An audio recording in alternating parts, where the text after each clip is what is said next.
نحمدہ ونصلی علی رسولہ الکریم اما بعد فاعوذ باللہ من الشیطان الرجیم بسم اللہ الرحمن الرحیم۔ آج انشاءاللہ تعالی باذن اللہ ہم لفظ با لفظ ترجمہ القرآن کے سلسلے میں سورۃ البقرہ کی اگلی آیت کریمہ آیت نمبر 248 کے بارے میں جانیں گے۔ بسم اللہ الرحمن الرحیم۔ وقال لہم نبیہم، اور ان کے نبی نے ان سے کہا، ان آیت ملکی ہی، یہ جو آیت ملکی ہی ہے یہ ایک ہی آپ کہہ لیں کہ یہ مرکب ہے۔ میں نے کبھی مرکبات پر بات نہیں کی اس کورس میں، انشاءاللہ تعالی مجھے کبھی موقع ملا تو آپ سے ضرور شیئر کریں گے۔ ابھی جو ریسنٹلی دروس اللغت العربیہ کا کورس، مدینہ عربک بک کا کورس شروع ہوا ہے، میں آپ کو ریکمینڈ کروں گی کہ اس کی کم از کم یوٹیوب چینل 1 پر جو ریکارڈنگز ہیں آپ کم از کم سٹارٹ کی 2-3 دیکھیے گا، آپ کو بہت فائدہ ہوگا انشاءاللہ تعالی۔ جو اسٹوڈنٹس بیسک عربک گرامر کا کورس کر رہی ہیں یا جنہوں نے میرا ہی یہ کورس اللہ کی برکت سے، اللہ کی توفیق سے کیا ہے، اس کے بعد آپ ان ریکارڈنگز کو سنیے گا، آپ کو بہت فائدہ ہوگا۔ اچھا جی، اس کا ترجمہ کریں گے کہ بے شک اس کی بادشاہت کی نشانی یا اس کے بادشاہ ہونے کی نشانی یہ ہے ان کے یأتیکم التابوت، یأتیہ حمزہ تا یا حروف مادہ یا علامت مضارع، اس کا جو فاعل ہے وہ آگے التابوت آ رہا ہے، کم مفعول ہے جو اس کے ساتھ اٹیچ ضمیر آ کر لگی ہے، جو کہ فعل مکمل ہونے کے بعد جو اس طرح لگتی ہے۔ بے شک اس کے بادشاہ ہونے کی نشانی یہ ہے کہ تمہارے پاس وہ صندوق آ جائے گا، وہ تابوت آ جائے گا، فیہی جس میں سکینت تسکین ہے، من ربکم تمہارے رب کی طرف سے، و بقیتن اور باقی ماندہ ہے، باقی ماندہ چیزیں ہیں، مما اس میں سے جو تارکا جو چھوڑ گئے، آلو موسیٰ، یہ فاعل تارکا فعل کا فعل ماضی ہے، یہ آل موسیٰ اور آل ہارون۔ مزید بتایا تحمیلہ الملائکہ، تحمیلہ ہا میم لام حروف مادہ تا علامت مضارع، تو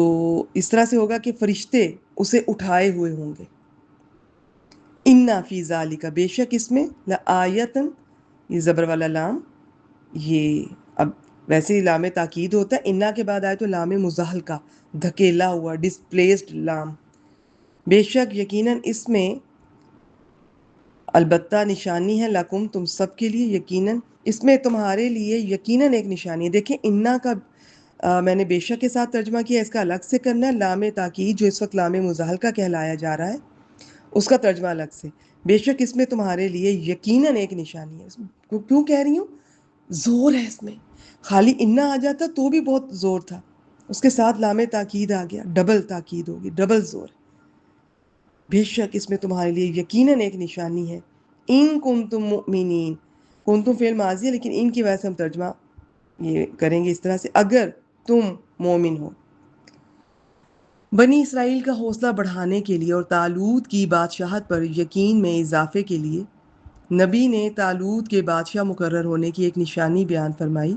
کہ وہ تابوت جو دشمن تم سے چھین کر لے گیا تھا، جس کے ہوتے ہوئے تمہیں دشمن کے مقابلے کے وقت سکون اور اطمینان حاصل رہتا تھا، اور جس میں آل موسیٰ اور آل ہارون کی چند باقی ماندہ چیزیں تھیں، وہ تابوت تمہارے پاس آ جائے گا جسے فرشتے اٹھا لائیں گے۔ چنانچہ اس تابوت صندوق کے آ جانے سے بنی اسرائیل کے حوصلے بلند ہو گئے اور وہ لڑنے کے لیے تیار ہو گئے۔ بہت سی تفسیر آپ کہہ لیں کہ تفسیروں میں اس واقعے کی بہت اور بھی تفصیلات ہیں، لیکن میں یہ جو تفسیر آپ سے شیئر کر رہی ہوں، ایک تو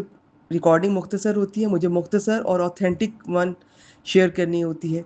اور جو اکثر جو مفسرین کی تفاسیر میں اسرائیلی روایات بہت ہوتی ہیں کیونکہ قرآن یا حدیث سے ان کا کوئی ریفرنس نہیں ملتا ہے، تو یہ والی جو ہے یہ حافظ عبدالسلام صاحب کی اکثر میں آپ سے شیئر کرتی ہوں، اس میں اوتھینٹک ہوتا ہے، ٹو دی پوائنٹ بات کی ہوتی ہے، اور ساتھ بتایا ہوتا ہے کہ اگر کوئی ذکر کرے بھی تو بتا دیتے ہیں کہ یہ اسرائیلی روایات ہیں، اور اول تو ایسی کوئی بات اس اپنی تفسیر میں انہوں نے شیئر وہ کم سے کم کی ہے۔ کیونکہ ہماری بھی یہ کوشش ہونی چاہیے، آپ کی بھی یہ کوشش ہونی چاہیے، سب کی، کہ ہم نے زیادہ سے زیادہ قرآن مجید کے ٹیکسٹ کے ارد گرد رہنا ہے. سب سے ہماری جو فرسٹ پریفرنس ہے وہ قرآن مجید کا ٹیکسٹ ہونا چاہیے، اور کوشش کریں کہ وہ عربی میں ہی سمجھ آئے. یہ جو میری چھوٹی سی کوشش، اللہ تعالیٰ قبول و منظور فرمائے، اور آپ لوگوں کی کوششوں اور محنتوں کو قبول و منظور فرمائے. یہ اسی لیے ہے کہ قرآن مجید ہمیں عربی میں جس طرح ہے اسی طرح سمجھ آئے. ترجمہ ایک وقت شروع میں کرنا پڑے گا، آہستہ آہستہ ترجمے کے بغیر ہم سمجھ لیں گے انشاءاللہ، اور یہی مطلوب ہے اور اسی کا زیادہ فائدہ ہے. تو اور پھر اس کے بعد جو قرآن مجید میں وہ ہماری فرسٹ پریفرنس ہونی چاہیے، اور اس کے بعد جو آپ کہہ لیں کہ صحیح احادیث ہیں. بس باقی اتنا وقت نہیں ہونا چاہیے ہماری زندگی میں، اور ہے بھی نہیں. صحیح بات تو یہ ہے، ادھر ادھر کی کہانیاں، روایات، ان پر ہم وقت لگائیں. تو اپنا وقت دعا کیجیے اللہ تعالیٰ سے ہمارا وقت زیادہ سے زیادہ قرآن مجید کے ساتھ گزرے، ہماری زندگی قرآن مجید کے ساتھ گزرے، اور اسی راستے پر موت آئے. وآخر دعوانا ان الحمد للہ رب العالمین.